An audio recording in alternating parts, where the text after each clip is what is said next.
Hello, I am Michael Davis, and welcome to another episode of Alien Abduction Talk. I'd like to once again discuss the barn where my photography darkroom was back in the early 1970s. I had that darkroom for about 3 years, and I used to spend almost every night in there developing film and making prints from pictures I took. This image was taken in 2013 when I returned to that barn to snap some pictures of where the darkroom was. As you can see, my darkroom was inside an old barn, and it actually used to be a very old tack room, as this barn was an old stage stop. You're looking at the door to the darkroom, and inside were my enlarger, trays, chemicals, and everything I needed to do my photography hobby of taking pictures, developing, and printing them. My mom insisted I have a lock on the door so that when I entered I could lock anyone out who might stray into the barn, so that's what I did. After entering, I always locked the door while inside. I'd turn on my radio or cassette tape and spend hours developing film, making enlargements, and printing pictures while listening to music. I always felt secure inside the darkroom, and it was peaceful simply doing my hobby with no one else around.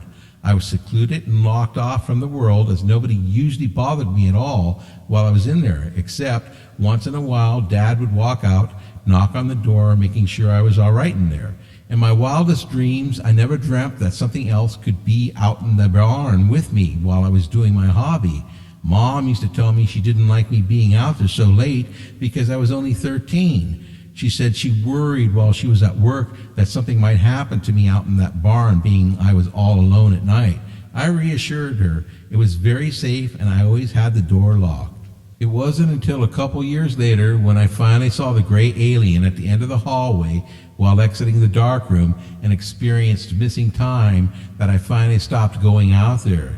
It was my understanding that on that night my dad came out knocking on the door of the darkroom, but I never heard him. I was about an hour and a half late getting back into the house, and I was chased by two orbs from the barn to the house after seeing the alien face in the barn hallway. Dad was furious and thought I took off somewhere when I was in there all that time. I left right before midnight according to the clock in the darkroom, but didn't get into the house until just about 1:30 a.m. I couldn't explain why I was late coming in and couldn't explain why I didn't hear him knocking. That night ended all the late evening visits to my darkroom. Okay, I returned to that barn 39 years later to snap a few pictures, and after viewing what was on the camera SD card at home, we were floored by what we saw. The camera captured orbs, gray aliens, and all kinds of beings in that barn while I was there. They've all been featured in other videos of mine, one particular called Alien Abduction Talk, Aliens Caught on Pictures and Videos. After doing that video, I felt like I was missing something, and I was receiving strong messages to re-examine the 10 images I took on that return trip. The first image that I re-examined was the one with the orb and the alien face in it, and while looking at that image, I noticed something else I didn't see before. There was a gray alien actually peeking around the wall and post on the back side of my old darkroom. You'll notice the black eye of the alien that is peering around the corner as the camera flash went off. The alien is about 3 to 3.5 feet tall, as when you compare it to the gate on the left, it's just a few inches above the 3-foot gate. I thought it was pretty cool catching that in the image, but still had a tugging feeling I was still missing something else. The only image that I really wasn't able to find anything on was the one of my darkroom door, and I knew there had to be something significant with that picture, but I didn't know just what it was yet. I kept examining it and telling myself over and over, there's got to be something in this image because I spent so many hours in that darkroom alone, and this is the door to it. While looking at it and examining it over and over again, I almost missed what it was I was looking for. Then I spotted it. In this picture, I found an image of me as a young boy and an alien together on the wall of that darkroom.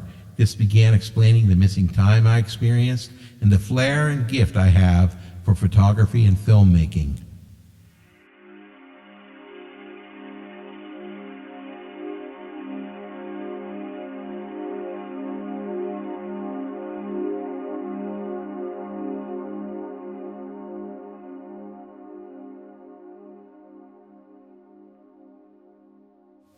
This image of me displays my green eyes. You can see my face, my hair, and the way it was. As a matter of fact, it looks just like me at that age when I used to spend so much time in that dark room.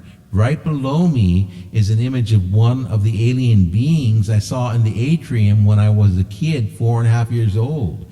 These beings were leaving me a message and knew I'd return to that barn. The message they left was a significant and profound one, too. They were letting me know they were there with me while I was in that room, and they were letting me know that they were the ones I saw as a very young child in the atrium and told me they were my parents. This picture they left on that wall reminds me much like a family portrait one would take. It's a statement to me reinforcing what they told me in the craft years ago when they said, "We are them and they are us." They waited 39 years knowing I'd return to that barn and left that picture of me and them for my family and all to see. It's a confirmation to me that they've been with me all my life. I'm Susie Davis, Michael's wife of 36 years, and was with him the day he took those pictures. His images, all 10 shots, were taken within 1 minute according to the camera's SD card properties. He went in and out according to the camera in about 1 minute 20 seconds. When he arrived back at the car where we were waiting, he had been gone for 5 minutes. There's about 3 minutes, 40 seconds of missing time. I've personally viewed every one of his images and they are all authentic. He still possesses the SD card containing all original pictures, verifying shoot time frames and actual unmodified images. When I examined the images that he captured, I had never seen anything like them in my life. The image of him and the alien on the wall of the dark room is priceless. In that image, he looks just like he did, and the image of that alien does look just like the ones he's described seeing in the atrium. I'm simply blown away by what he's captured on camera and video. I decided to do a footnote part to this episode because while working on images and footage for it, I found something very bizarre. I pulled out the original SD card containing all 10 images that were taken in the barn where the darkroom was. I kept the card intact and never erased it because I wanted proof after noticing the first orb with the alien face in it. While putting the images together regarding how long I actually was in the barn, I noticed something very strange in the image properties. Every one of the 10 images had a created time 1 second after a modified time. Remember, these images have never been modified and are still on the original SD card. If they had been modified, the modified date and time would be after the created date and time, as you can't modify something that hasn't been created yet. Being very curious as to how this could happen, I contacted 3 different camera shops and talked with 3 different people.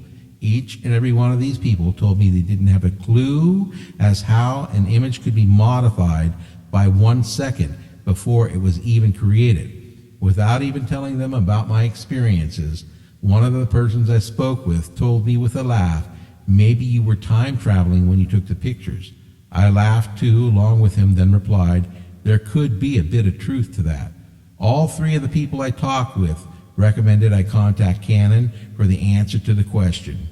I called Canon's 800 number and talked with an individual in their camera technical support department. After asking him the same question, how could my camera produce a modified date and time 1 second prior to or before the created date and time on the SD card, he told me it was impossible. I told him I had 10 images on a card that had never been touched after taking the pictures except to load them into my computer. I then told him there was a modified date and time 1 second before the created date and time on each image, then asked, how could this happen? He really didn't know what to say. He told me he'd love to answer that question, but he couldn't, as that can't happen. He said an image can only be modified after it's created. He asked if I had ever modified the images after they were taken, then put them back onto the card. I replied, each image has a 1 second difference between the modification time and the creation time. I said, there would be no way I could do that. Take the card out of the camera, put it into the computer, modify it, then place it back in the camera in 1 second. Then I reminded him, remember, the modification time is 1 second before the creation time, which would be impossible for me to do at all. He said, "You're right. I can't explain how that could happen. It's not possible." I thanked him for his time, then ended the call. The reality was I didn't do anything to those images and couldn't with a second between modification time and creation time, especially with the modification time being before the creation time. It defies our laws of physics, as you can't modify a home unless it's been built. You can modify plans before the home is built, put things where you want them, change things around, but that's in the planning stage. Once the home is built to those plans, modifications take place afterwards, not before.